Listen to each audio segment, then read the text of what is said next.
बड़ी खबर supreme court का संभल की जामा मस्जिद पर बड़ा आदेश। सुप्रीम कोर्ट ने संभल में जामा मस्जिद के पास कुएं पर पूजा की इजाजत देने के नगर पालिका के आदेश पर रोक लगा दी है। साथ ही यूपी सरकार को नोटिस जारी कर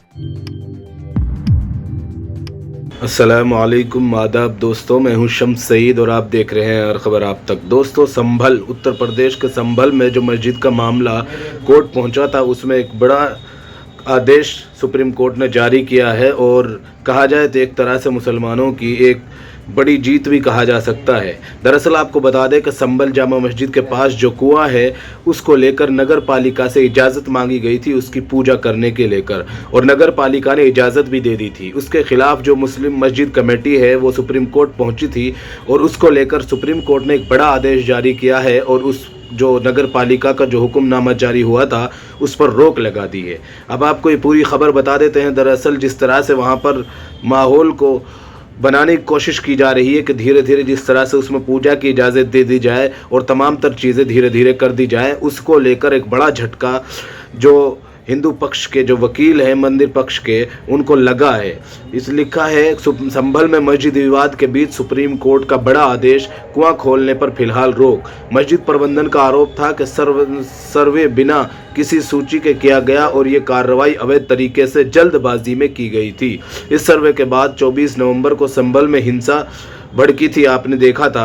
सुप्रीम कोर्ट ने शुक्रवार को उत्तर प्रदेश सरकार और संभल जिला प्रशासन को शाही जामा मस्जिद के विवादित कुएं को लेकर कोई भी कदम उठाने से रोक दिया है। इस कुएं का आधा हिस्सा मस्जिद के अंदर और आधा हिस्सा मस्जिद के बाहर है। कोर्ट ने इस मामले में सांप्रदायिक सौहार्द बनाए रखने की ज़रूरत की बात कही है। आपको बता दें कि इसी इलाके में मस्जिद के स्थान पर एक हिंदू मंदिर होने का दावा किया जा रहा है। अभी आप देखिए, अभी सिर्फ दावा किया जा रहा है और जो है नगर पालिका ने वहाँ पर इजाज़त भी दे दी थी। किस तरह से खुलाआम तमाम तर चीज़ों को धीरे धीरे नॉर्मलाइज करने की कोशिश की जा रही है। उसी पर आगे लिखा है कि सुप्रीम कोर्ट की जिस बेंच ने इस मामले पर रोक लगाई उसमें chief justice of India Sanjeev Khanna और जस्टिस पीवी संजय कुमार शामिल थे। पीठ ने आदेश दिया कि संभल नगर पालिका का परिषद द्वारा दिसंबर 2024 में जारी किए गए नोटिस पर कार्रवाई नहीं की जाएगी। नोटिस में कुएं की सफाई, संपत्ति की जांच और मस्जिद के बाहरी हिस्से का सार्वजनिक उपयोग के लिए खोलने की बात की गई थी। कोर्ट ने इस मामले पर कड़ी निगरानी रखने की बात कही है। आपको बता दें कि इस मामले में अब 21 फरवरी को सुनवाई होगी। कोर्ट ने जिला प्रशासन को 2 सप्ताह के भीतर स्टेटस रिपोर्ट दाखिल करने का निर्देश दिया है।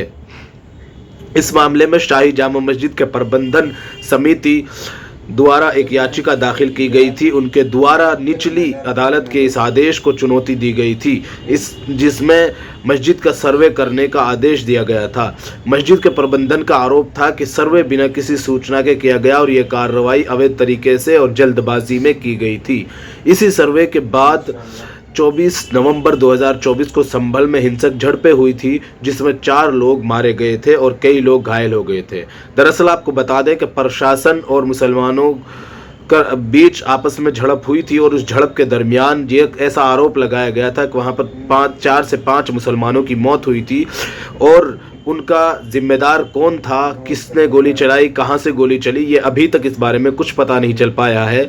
जो पुलिस रातों रात मंदिरों को खोज लेती है और रातों रात बहुत सारी चीज़ें ऐसी हैं जो चिताओं को जलवा देती है, वो पुलिस 1 महीना गुजरने के बाद भी अभी तक 1-1.5 महीना गुजरने के बाद भी अभी तक ये पता नहीं चला पाई है कि वहाँ पर जो 4 से 5 मुसलमानों की मौत हो गई थी वो किस वजह से हुई, उनको गोली किसने चलाई, आरोपी कौन थे, अभी तक कोई धरपकड़ इस मामले में नहीं हुई है। जबकि 54 से 55 मुसलमानों की गिरफ्तारी इस मामले में हो चुकी है और 5 से 4 मुस्लिम औरतों की इस मामले में गिरफ्तारी हो चुकी है। लेकिन जो मुसलमान वहाँ पर 4 से 5 मरे हैं, उनको किसने गोली मारी, उनकी जान किसने ली, इसका अभी तक कोई अता पता नहीं है।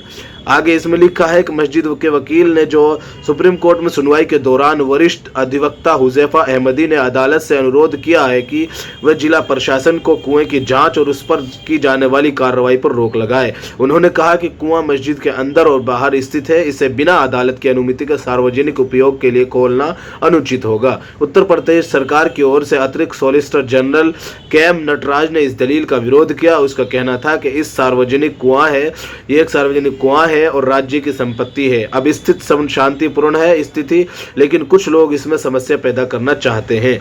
कुआं खोलने से क्या एतराज है? इस पर सुप्रीम कोर्ट ने कहा ये पानी है, इसे सभी को उपयोग करने देना चाहिए।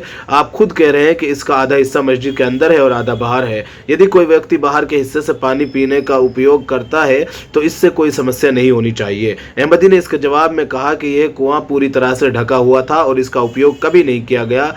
मस्जिद इसका पानी एक पंप के माध्यम से उपयोग करती है। नगर पालिका के नोटिस में इसे हरि मंदिर कहा गया है। पूजा और भक्तों के स्नान के लिए पानी इस्तेमाल करने की बात की गई है।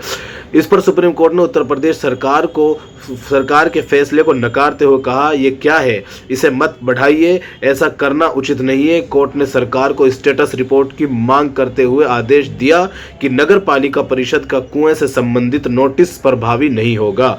हिंदू पक्ष ने एससी के पुराने आदेश का जिक्र किया। इस मामले में हिंदू पक्ष ने भी अपनी बात जो रखी है। हिंदू पक्ष की ओर से पेश हुए वकील विष्णु शंकर जैन वही है जो सर्वे रिपोर्ट के साथ जय श्री राम के नारों के साथ एक भीड़ के साथ जा रहे थे जब उसके बाद जहां पर हिंसा भड़की थी। याद दिलाया कि मस्जिद प्रबंधन समिति को पहले ही सुप्रीम कोर्ट ने आदेश दिया था कि वो इस मामले में इलाहाबाद हाई कोर्ट का दरवाजा खटखटाए, ना कि सीधे सुप्रीम कोर्ट आए। इस पर सुप्रीम कोर्ट ने कहा हाँ हम जानते हैं, हम चाहते थे कि वो हाई कोर्ट जाएं, लेकिन हम इस मामले पर कड़ी निगरानी रखे हैं ताकि कोई हिंसा ना हो और शांति का सौहार्द बना रहे। आपको बता दें कि ये विवाद तब बढ़ा जब एक मुकदमे में ये दावा किया गया कि शाही जामा मस्जिद उस स्थान पर बनाई गई थी जहां पहले एक हिंदू मंदिर खड़ा था।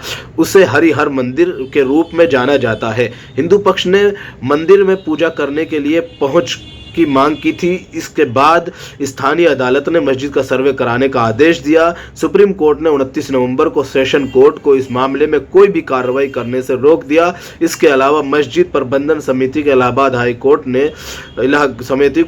हाई कोर्ट जाने की सलाह दी थी। कोर्ट ने उत्तर प्रदेश सरकार से कहा था कि वो इलाके में शांति बनाए रखने के लिए कदम उठाए और विवाद का समाधान समुदायों के बीच मध्यस्थता के माध्यम से कराने का प्रयास करे।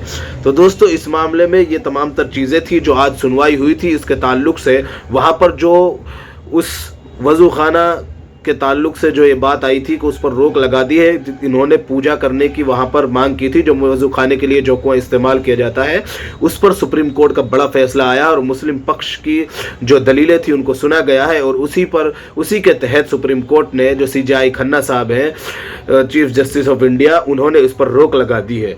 अब आगे इस मामले में देखना क्या है, आगे इसकी जो सुनवाई है वो फरवरी में होगी। हमने आपको बताया कि 21 फरवरी को इसकी अगली सुनवाई होगी। अब इसमें देखा जाएगा कि आगे तमाम तर चीज़ें क्या निकल कर आती हैं। जो भी चीज़ निकल कर आएगी हम आप तक पहुंचाने की कोशिश करेंगे। इस वक्त की बड़ी खबर, सुप्रीम कोर्ट का संबल की जामा मस्जिद पर बड़ा आदेश। सुप्रीम कोर्ट ने संबल में जामा मस्जिद के पास कुएं पर पूजा की इजाजत देने के नगर पालिका के आदेश पर रोक लगा दी है। साथ ही यूपी सरकार को नोटिस जारी कर 2 हफ्तों के अंदर स्टेटस रिपोर्ट मांगी है। नगर पालिका ने इसे सार्वजनिक कुआं बताया था। मस्जिद कमेटी इसके खिलाफ 9 जनवरी को सुप्रीम कोर्ट गई थी। शुक्रवार को चीफ जस्टिस संजीव खन्ना और जस्टिस संजय कुमार की बेंच ने मस्जिद कमेटी की याचिका पर फैसला सुनाया।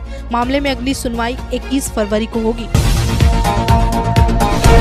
इस वक्त की बड़ी खबर, सुप्रीम कोर्ट का संबल की जामा मस्जिद पर बड़ा आदेश। सुप्रीम कोर्ट ने संबल में जामा मस्जिद के पास कुएं पर पूजा की इजाजत देने के नगर पालिका के आदेश पर रोक लगा दी है। साथ ही यूपी सरकार को नोटिस जारी कर 2 हफ्तों के अंदर स्टेटस रिपोर्ट मांगी है। नगर पालिका ने इसे सार्वजनिक कुआं बताया था। मस्जिद कमेटी इसके खिलाफ 9 जनवरी को सुप्रीम कोर्ट गई थी। शुक्रवार को चीफ जस्टिस संजीव खन्ना और जस्टिस संजय कुमार की बेंच ने मस्जिद कमेटी की याचिका पर फैसला सुनाया। मामले में अगली सुनवाई 21 फरवरी को होगी। अंत में आपसे निवेदन है कि आप हमारे इस चैनल को सब्सक्राइब ज़रूर कीजिएगा और हमारे फेसबुक पेज हर खबर आप तक को भी ज़रूर फॉलो कीजिएगा, ताकि आप तक वो खबरें पहुंचती रहें जिनको गोदी मीडिया नहीं दिखाता है। ख़ास तौर से वो छोटी खबरें बनाकर जिनको गुजार दिया जाता है, वो इम्पोर्टेंट खबरें आप तक पहुंचती रहें। फिलहाल इन तस्वीरों में इतना ही। आगे फिर मुलाकात होगी आपसे किसी ऐसी खबर के साथ। तब तक के लिए जय हिंद, धन्यवाद दोस्तों।